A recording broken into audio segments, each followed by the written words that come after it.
What's up, everybody? It's Jason McLaren with This Show is a Disaster podcast. Today we're talking about emergency preparedness for older adults and people with disabilities.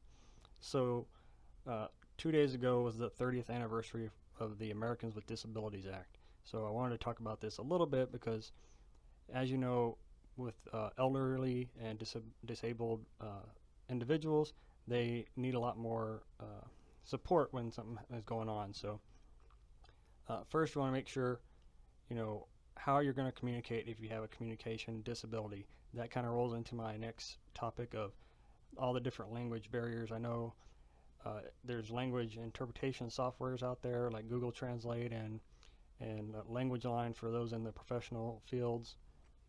But how are you going to communicate with someone that is using sign language? Maybe you have to have an app on your phone for that, or learn a little bit of sign language so that you can do that basic communication. There's things that you need to know not only as a responder but also as the individual that's evacuating or doing any kind of emergency preparedness task. So make sure you have a plan for that. How are you going to communicate? Know the basic language, know the basic signs and verbs and words for different things that you need. Then planning transportation if you need help. A lot of people don't have cars when they get older, or they're not able to drive for some reason. So making sure that you have that in your plan. Who's going to give you a ride if you have to evacuate an area? Who's going to give you a ride out of that flood zone? That sort of thing. Plan that. Make sure that's in your plan. Then you're going to also have to talk about your assistive devices. You may have oxygen tanks or wheelchairs or walkers.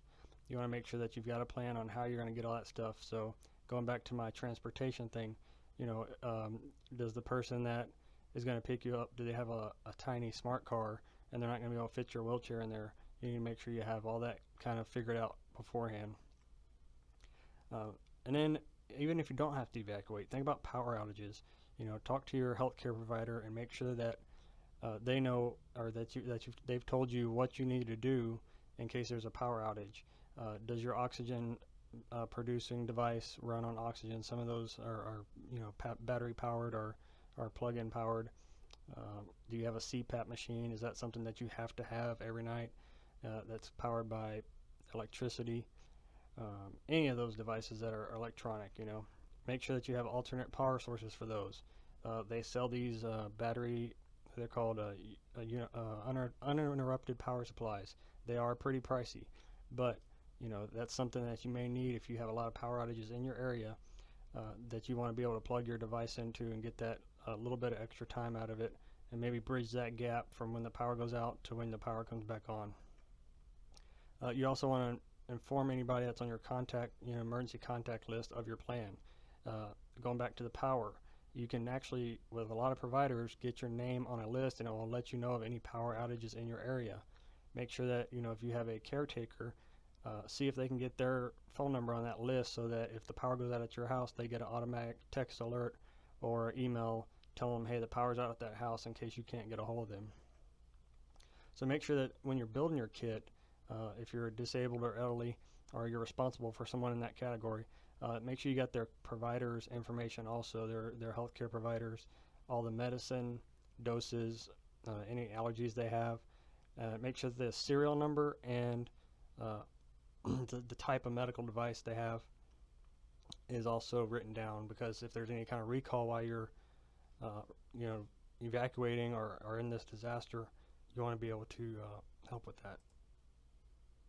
Then you want to go into any first responders. So if you're in your house and you have some situations at your house, say you are deaf, you want to have a sign on your door that says that someone deaf lives here, and that way they know that you're not going to be able to hear them yelling for you or trying to help you.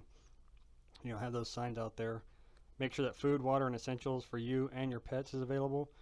Any service animals, make sure that they've got anything they need, because they're going to have to travel with you, right? They're a service animal, so make sure that they have all the exact same stuff: food, water, medicine, all that kind of stuff. Any medicine and battery chargers, like I said earlier, make sure you have those backup power supplies. And copies of all your medical cards. I know some people keep these things in a drawer at their house or in a filing cabinet, but make sure you have at least a copy of them in your wallet or in your purse, able to take with you, so that you have that on you and you're not trying to figure it out as the disaster is happening. So with all that, that's Jason McClaring signing off. Thanks for joining me today.